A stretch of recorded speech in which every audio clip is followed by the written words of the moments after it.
How do duties and tariffs work for US-Canada shipments?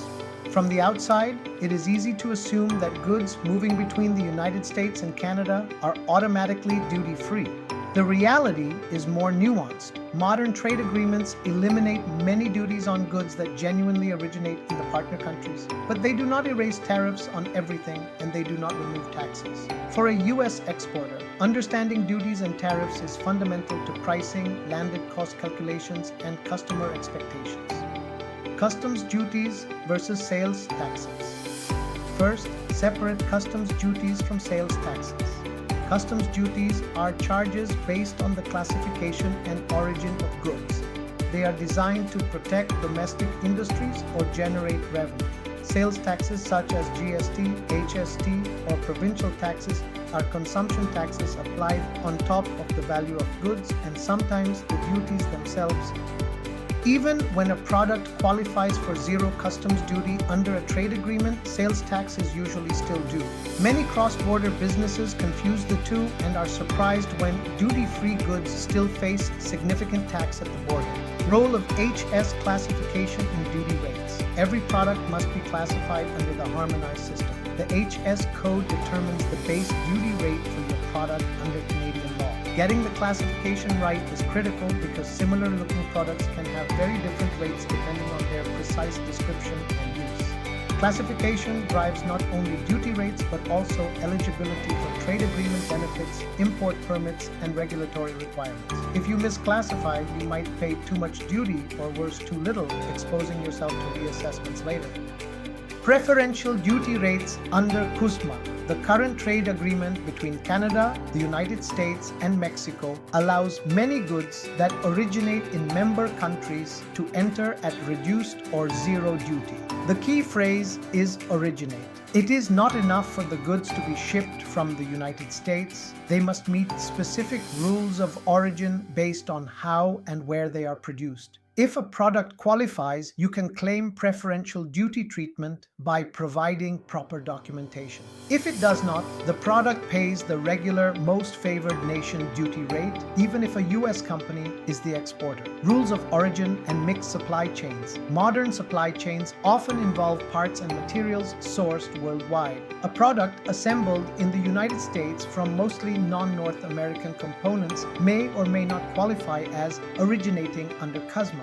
Rules of origin can be based on tariff shifts, value added, or specific technical criteria. For US exporters, this means you must look beyond Made in USA labels and examine whether your production process actually meets the treaty's origin rules. Making assumptions here can lead to incorrect duty claims and trouble during customs audits. Valuation for duty purposes.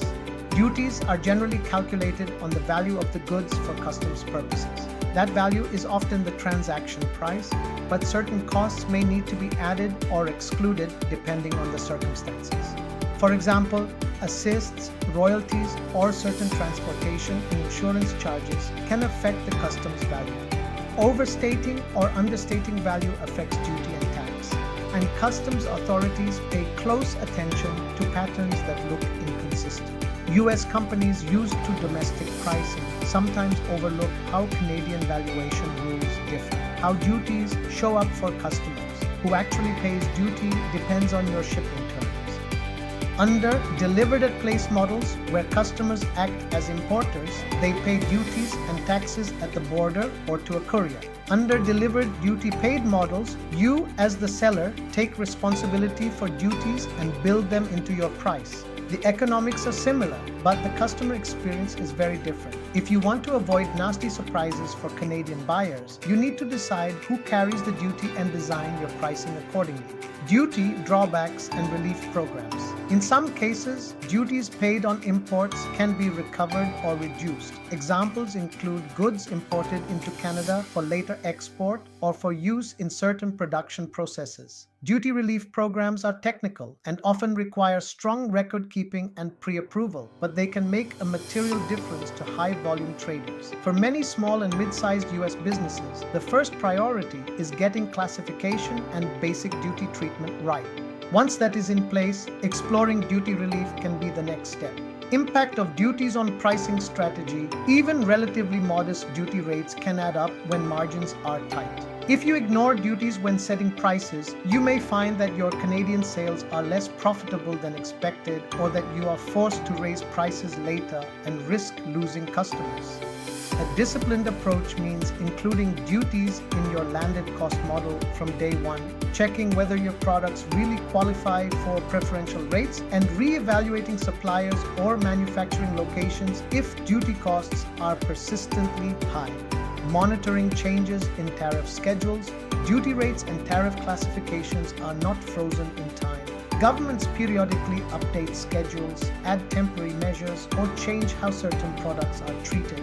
For US-Canada trade, these changes are less dramatic than in some regions, but they still matter, especially in sensitive sectors. Staying in touch with your customs broker or trade advisor and reviewing periodic updates keeps you from being surprised by a rate change that quietly erodes your margins. Final thoughts. Duties and tariffs on US-Canada shipments depend on what you ship, how it is classified, where it truly originates, and who is acting as importer of record. Trade agreements can reduce or remove duties when origin rules are met, but they do not eliminate sales taxes, and they do not help if your product does not qualify in the first place. If you treat duty as a core cost in your pricing model and build your customs practices around careful classification and documentation, cross-border trade becomes much more predictable. For teams building those models, you can find more practical frameworks on our website. If you require assistance with Canadian tax matters, our team is ready to provide reliable professional support. Please contact us at 416-283-8774 or visit theaccountingandtax.com for more information. And if you found this video helpful, don't forget to like, subscribe, and share.